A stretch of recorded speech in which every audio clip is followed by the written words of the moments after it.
Teman-teman mungkin pernah mengetahui seseorang yang tersangkut kasus tindak pidana. Kemudian kasus tersebut dihentikan penyidikannya oleh pihak kepolisian.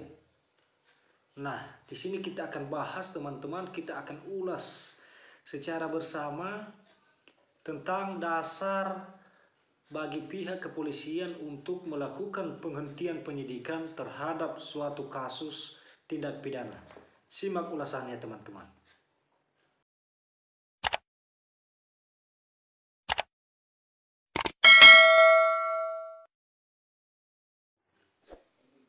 Berbicara mengenai penghentian penyidikan, maka kita tidak bisa lepas dari Kitab Undang-Undang Hukum Acara Pidana, di mana penghentian penyidikan ini sendiri sudah diatur dalam ketentuan pasal 109 ayat 2 Kitab Undang-Undang Hukum Acara Pidana, di mana ketentuan pasal 109 ayat 2 tersebut menyatakan bahwa dalam hal penyidik menghentikan penyidikan karena tidak terdapat cukup bukti atau peristiwa tersebut ternyata bukan merupakan tindak pidana atau penyidikan dihentikan demi hukum, maka penyidik memberitahukan hal itu kepada penuntut umum, tersangka ataupun keluarganya.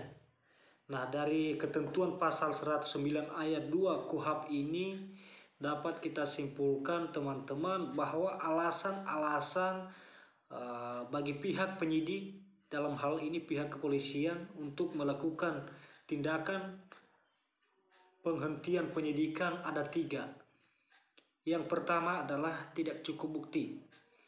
Tidak cukup bukti di sini artinya penyidik tidak memiliki 2 alat bukti yang sah, sebagaimana diatur dalam ketentuan pasal 184 KUHP. Jadi penyidik tidak menemui 2 alat bukti yang sah untuk menetapkan seseorang ini sebagai tersangka. Kemudian alasan yang kedua adalah perbuatan tersebut bukan merupakan tindak pidana.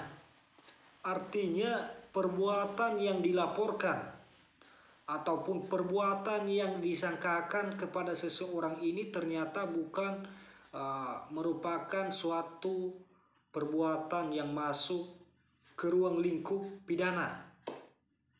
Misalkan yang dilaporkan ini bukan merupakan suatu tindak pidana, artinya perbuatannya melanggar ketentuan hukum administrasi negara ataupun lebih cenderung ke perdata. Itulah artinya bukan merupakan sebuah tindak pidana. Kemudian alasan yang ketiga adalah demi hukum. Alasan yang ketiga ini pun dibagi menjadi 3 jenis. Yang pertama adalah nebis in idem. Kemudian yang kedua, tersangka telah meninggal dunia. Dan yang ketiga, daluarsa. Di sini saya akan jelaskan satu persatu teman-teman tentang alasan yang ketiga ini. Yang pertama adalah nebis in idem.